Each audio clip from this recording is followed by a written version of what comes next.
Last week, the Fed dropped a bomb that on December 1st, we will be ending quantitative tightening. This is something that a lot of people are asking the question, what does this mean for stocks and for crypto? You've been seeing people on the internet claim that this could be bullish, others claim it could be bearish, but I asked the question, what does the history actually say about quantitative tightening, of how that affects price actions of the different asset classes? As I'm making this video right now, we did just watch Bitcoin drop to prices we have not seen in quite some time, below 103,000. There's a little bounce in the works, and who knows, by the time you watch this video, maybe we're lower, maybe we're higher.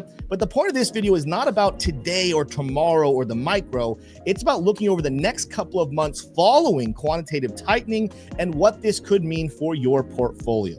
So if you are ready right now, smash the like button. Make sure you're subscribed to the channel with educational content just like this. Let's go.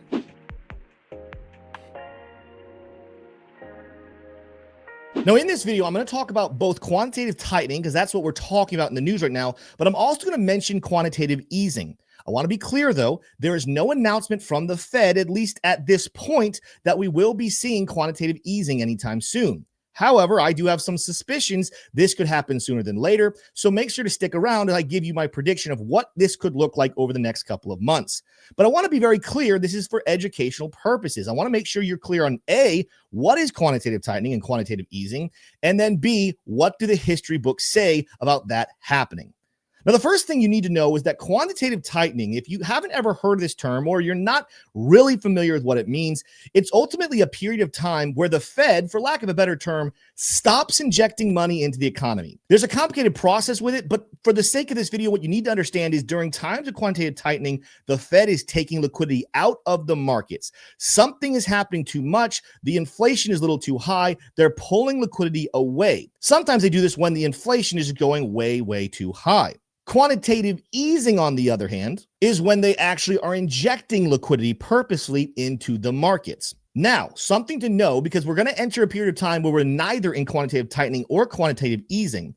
If during quantitative tightening, they're actually pulling money out and pulling liquidity out of the markets, ending quantitative tightening like they will in December simply means that they will stop taking money away. So this means every single dollar that's getting printed, instead of being pulled out of the market, is going to be left alone, and that money printer being on will inject at least a little bit of liquidity back into the markets.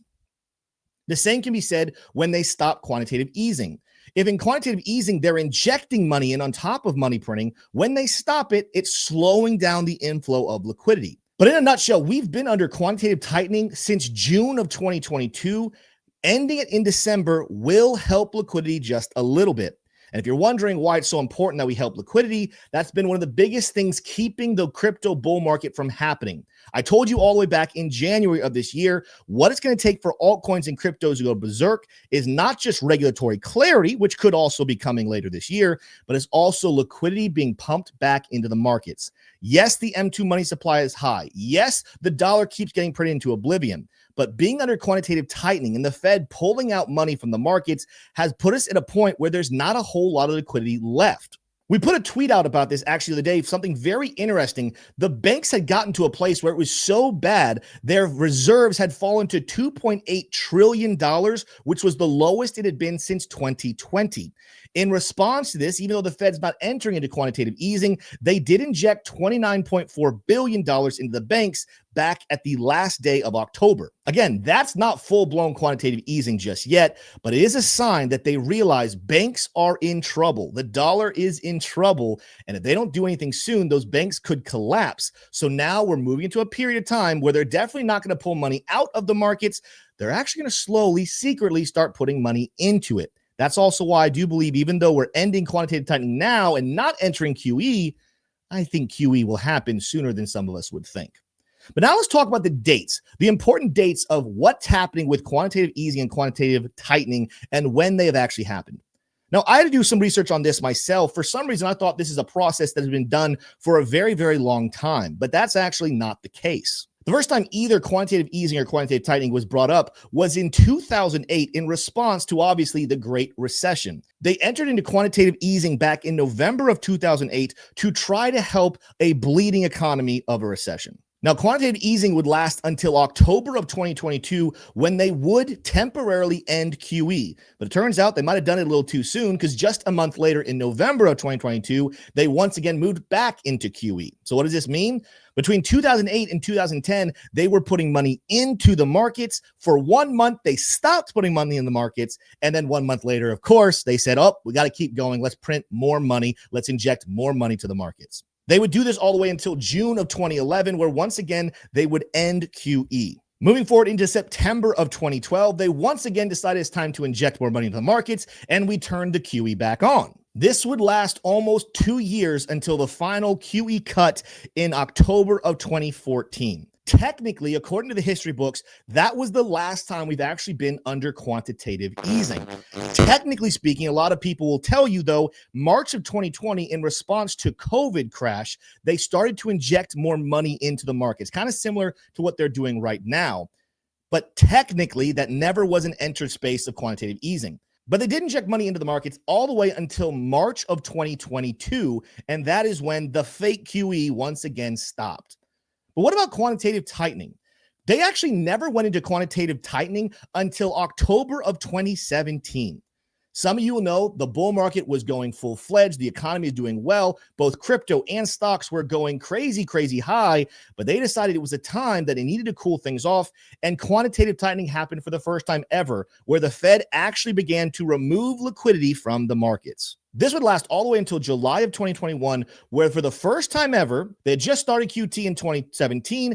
They had their one and only stoppage and cutoff of QT in July of 2021. Now, as we're a month away from quantitative tightening ending once again, we have been in quantitative tightening all the way since June of 2022.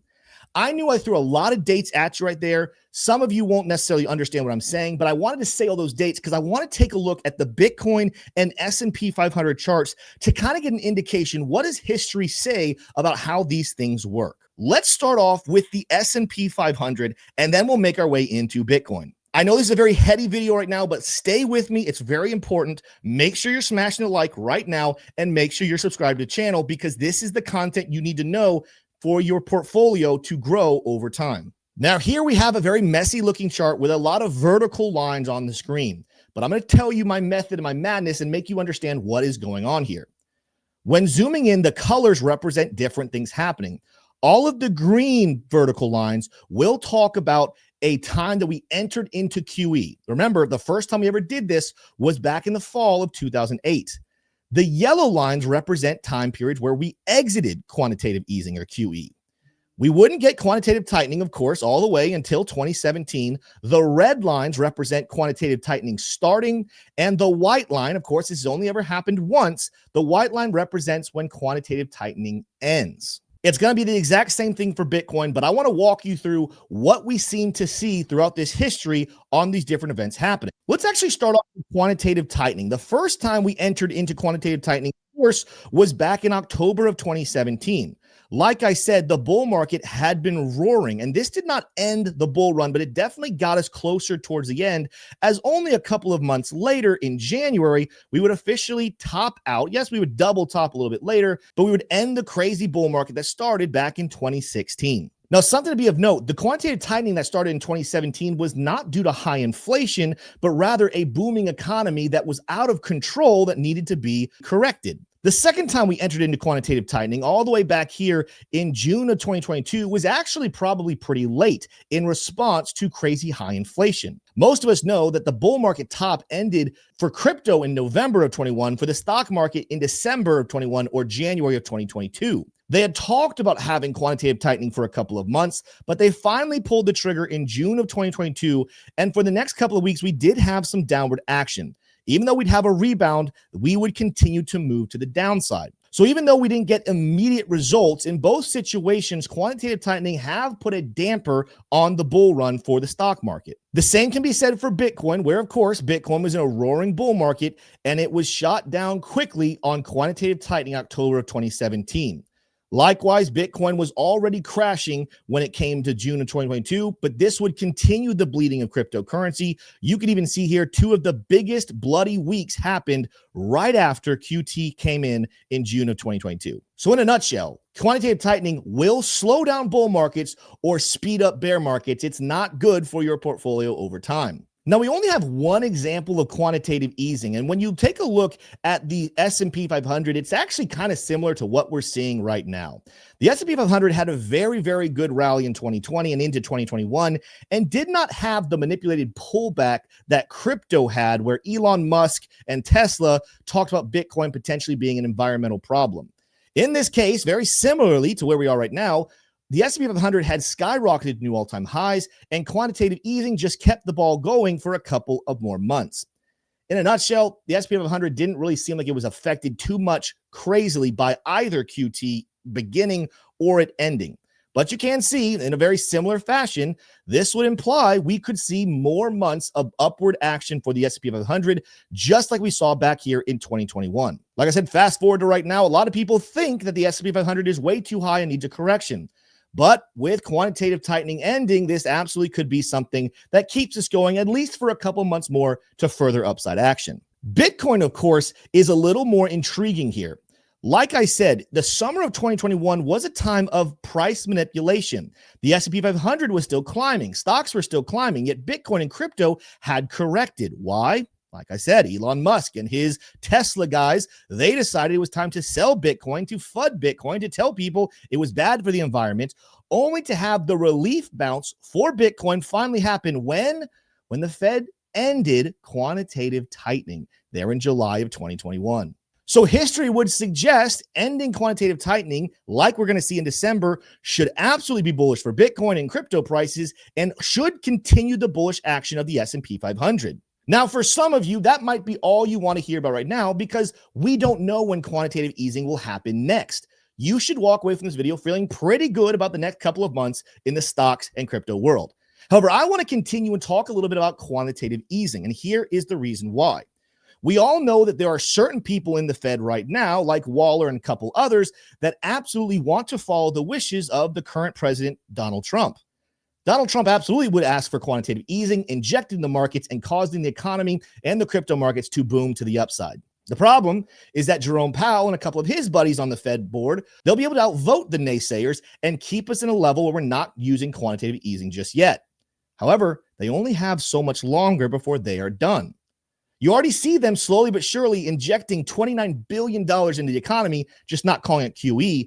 What do you think happens in Q1 when Jerome Powell and other board members step down from their positions and are replaced by Donald Trump selected members? This makes me believe that in Q1 or early Q2 of 2026, we will officially move into another round of quantitative easing. So let's go take a look at what quantitative easing could look like for markets based on the history. Once again, starting on the S&P 500, this green line is every time we have QE starting. The yellow line is every time QE comes to an end.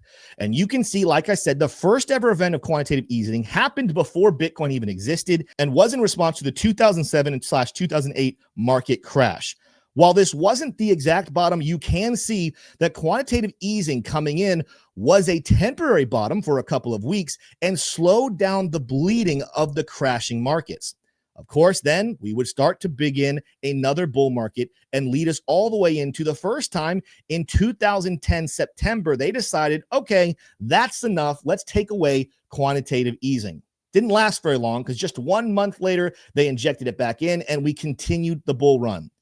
This time, however, in 2011, we did see a correction on the bull market when we had quantitative easing stop. Over the next couple of months, we would watch the price action correct to the downside.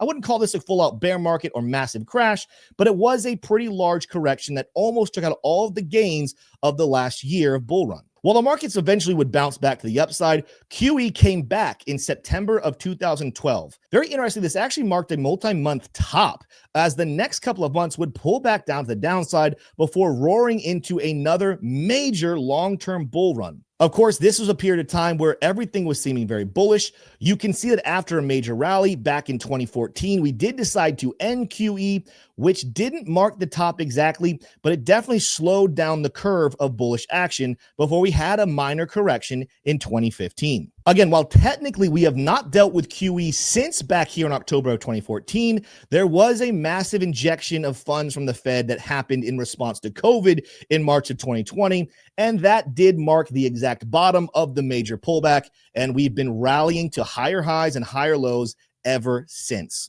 We ended the fake QE in March of 2022, and of course, when we ended it, you can see it was a steep correction to the downside before entering into quantitative tightening once again for the first time in a couple of years. Ultimately, QE had some positive effects on the stock market, but the stock market's going to do what the stock market does. What's more important is how did Bitcoin and crypto prices react to quantitative easing? I'll move a little quicker here through the Bitcoin chart just for your time, your sake. But in a nutshell, you can see that every single time we get a green line, Bitcoin seems to take off to the upside. But every time we see a yellow line, Bitcoin continues to move to the downside. What does this ultimately mean? Quantitative easing, while it does have effects on the stock market, seems to be way more important for Bitcoin and crypto prices. Why? Because crypto is even more reliant upon that extra liquidity than the S&P 500. In a nutshell, while I believe the stock market will continue to climb, do pay attention to your crypto assets right now as we're moving out of quantitative tightening a month from now, and more than likely are 3 to 4 months away from quantitative easing.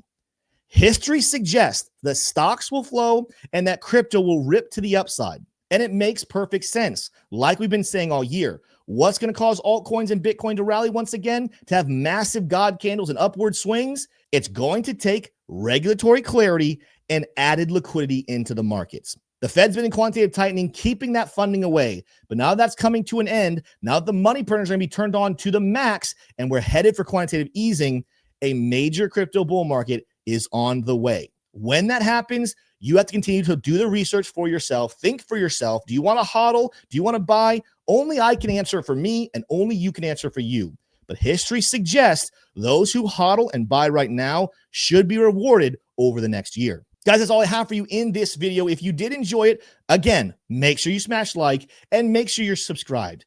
If you want to go even deeper with your crypto education, I have a Discord group right now with a free option. You can learn a whole lot with daily news shows and a great collaboration of people just like you who talk about the crypto markets and breaking news every single day.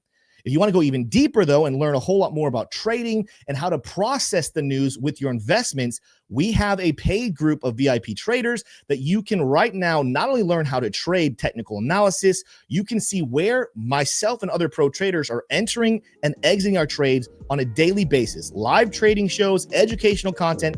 Oh, and by the way, a free indicator right now that I'm using to trade with more than a 90% win rate to my portfolio. If that interests you, go check out that VIP trading group and I'll see you over there. The rest of you, I'll see you in the next video. Adios.